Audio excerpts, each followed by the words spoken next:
On this week's episode of Merricks Garage, I'm road tripping up to the Bay Area in my K30 Blazer. We're gonna rebuild a transmission in my buddy's K5 Blazer and get it back on the road. Unfortunately, as is usually the case with this friend, whenever we get together and do something mechanical, things do not seem to work out the way they're supposed to. And this time, it was no different. But come along, it's gonna be entertaining. I guarantee you'll have a good time. Let's go. Today on Merricks Garage, we are saving a K5 Blazer from a certain demise in the hands of my buddy Jeff. Jeff, come here. This is Jeff Hole. He's a really good mechanic, but he's not very good at repairing transmissions because his transmission's been sitting broken in his truck for 3 years. So today we're gonna pull the guts out of this transmission, pull the transmission out of the Blazer, put the guts from that transmission in this transmission, put this transmission with the new guts. We're gonna do a bunch of transmission work. It's gonna be awesome. Come check it out. What happened 3 years ago? 3 years ago? About 3 years ago. Jeff was wheeling his 83 diesel Blazer up at Hollister Hills. Just driving along, you know, up tank trap. And with a drive shaft too long in the front, stuffed the front into a hole, jammed the drive shaft back into the transfer case, and snapped off the tail housing. Snapped off the back of the transmission case, yeah. Yeah, so goodbye to that transmission. And that is where it has sat for the last 3 years. So sad. Let's remedy that. What we have here is a 4L80 transmission. Fresh off Craigslist. Fresh off Craigslist. We have no idea of the condition of this transmission other than it has a good case.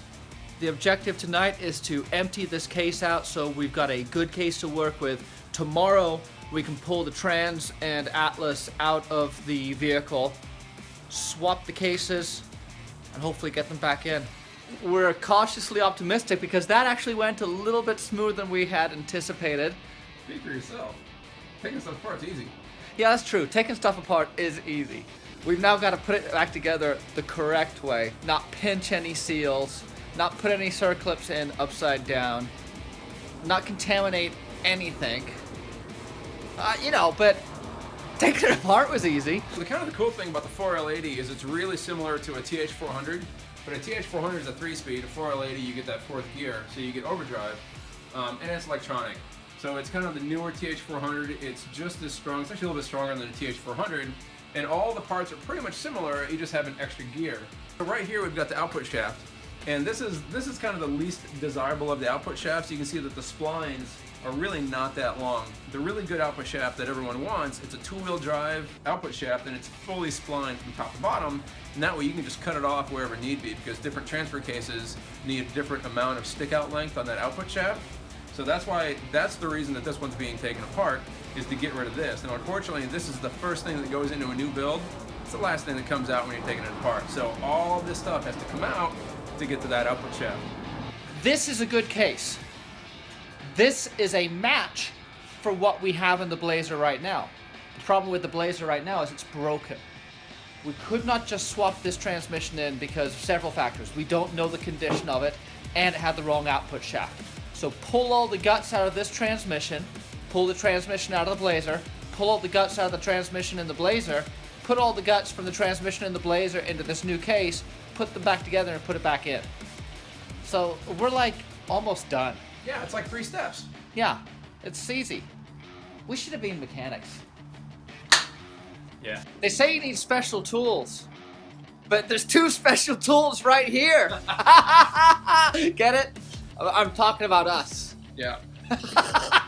So I have no idea how transmissions work. They are completely baffling to me. I mean, what the heck? What is this all about? I know it's for fluid pressure and things like that, but come on, let's be honest. How did they decide that this channel right here needed to have this little dog leg in it? Who told them that was going to work better? Your mom. Jeff, my mom knows nothing about transmissions. That's ridiculous. Oh, she told them.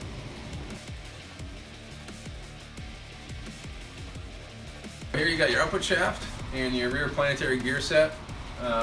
This is one of your drum bands that goes around there, and it works just like a drum brake, then what this does is either this band or this band, as they clamp down, the different planetary gears will effectively give you a different gear ratio.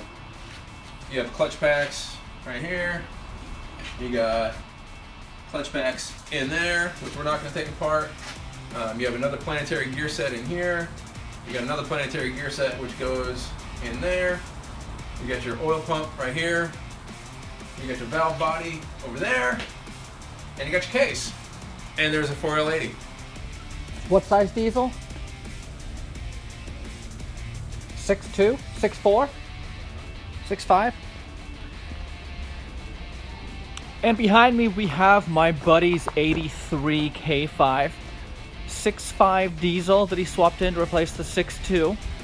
Dana 60 up front and a 14 bolt full float in the back. Full hydro steering, ARB lockers. This thing is dialed. It doesn't look like it, but it is a very, very capable rig right now. But unfortunately, it's got a broken transmission. So let's pull it out, swap the guts, put it back in, shorten that drive shaft up. Let's go wheeling again. Sit rep. Drive shafts out, bell housing bolts out. Tango Zulu, Niner. We got one more to go. Yeah, we got the cooler lines. So as soon as that's empty, ish.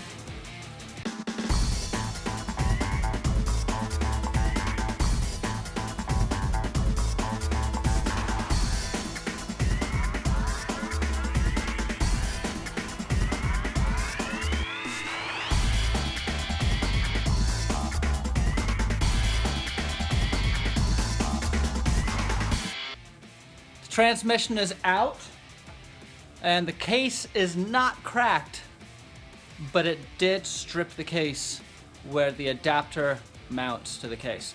So here, come take a look. As the driveline popped the transfer case back, it stripped out these guys. That's a good shot right there. Look at that. So this leaves us with 3 options. Or 2, because Jeff doesn't like Healy coils. He hates Healy coils. We could Healy coil the case. According to Jeff, we can't, but he's wrong. We technically could. We can drill out to the next size up, whether metric or standard. Not a bad idea, but there's not much meat on the Atlas to be going ahead and drilling. Or stick with plan A and just do the original case swap. That's where we stand. But it's out.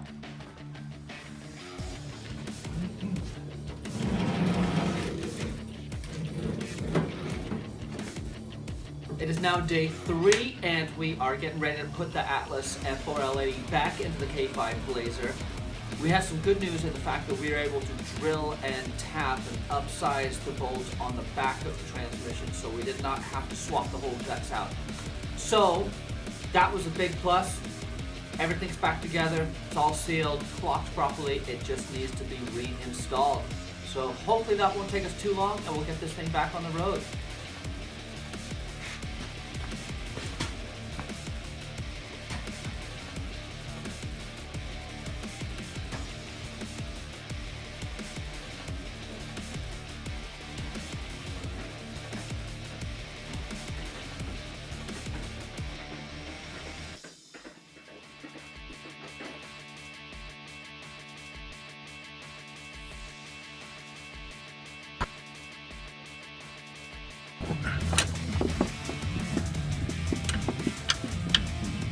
We did it.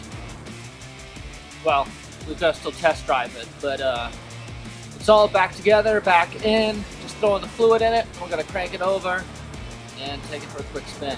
But I think we're good. It was a smoother project than we had anticipated, but I think that's because we didn't have to replace the case.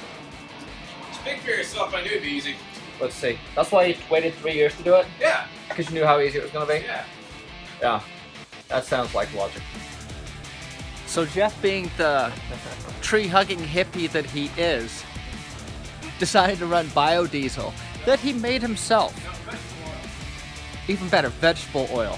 I didn't even know you could run a truck off vegetable oil, but he found a way. He ran his truck off vegetable oil. Basically, using his words, if it ended in the word oil, it went in the gas tank. Fuel tank. Problem being, fuel tank or oil tank. The problem being with that scenario is after 3 years of sitting, Vegetable oil gets a little hard. the vegetable oil has actually hardened into a gelatinous type substance. It's a new fuel line. So do you have any fuel leaks, Chef? No, just one. Just one fuel leak. Just one fuel leak where the fuel is trying to go back down the return line, which is consistent of this, I'm sure, the entire way back to the tank. So it just pops off the return Oh, line. that's beautiful. So what's the moral of this story? Don't let your truck sit for 3 years? No, the moral of this story is buy a gas motor. Before the days of Google, I had my own personal Google, right there. Although this guy took 3 years to fix this truck, he's probably one of the most mechanically minded and mechanically able people I have ever met. So whenever I had a question about something like, Jeff, why would anyone ever use biodiesel? Or Jeff, how does a military heater work? I'd just ask him and he'd tell me. So my question right now is, how the heck does vegetable oil power an engine? Take it away, Mr. Google. So the great thing about diesels is they were designed way back in the day to run on fuel that farmers could produce themselves, right? So it could run on peanut oil, soy oil, cotton oil, corn oil. The farmers could grow the crop, they could press it out, they could make oil to run on diesels. Well, as time went on, diesels get more advanced, and so you get a truck like this, it's not running on vegetable oil. But an old truck like this, and that's why I love these 6.2s and 6.5s, is you literally can dump anything in the tank, especially living in California. Don't have to worry about getting too cold and too viscous. You can, if it ends with the word oil, I just put it in the tank. Well, 3 years later, this is what we get. But a diesel, unlike a gasoline motor, it takes a spark to ignite. Diesel, it just squirts the fuel into a really hot combustion chamber, and pretty much anything is going to burn at those temperatures. Creating combustion, good to go. Easy peasy. I still think he's a freaking hippie. And that is a wrap on this episode of Merricks Garage. Thank you so much for watching. I love hearing from you guys. So if you have a comment, hit me up down below. If you liked what you saw, give me a thumbs up or subscribe. Until next time,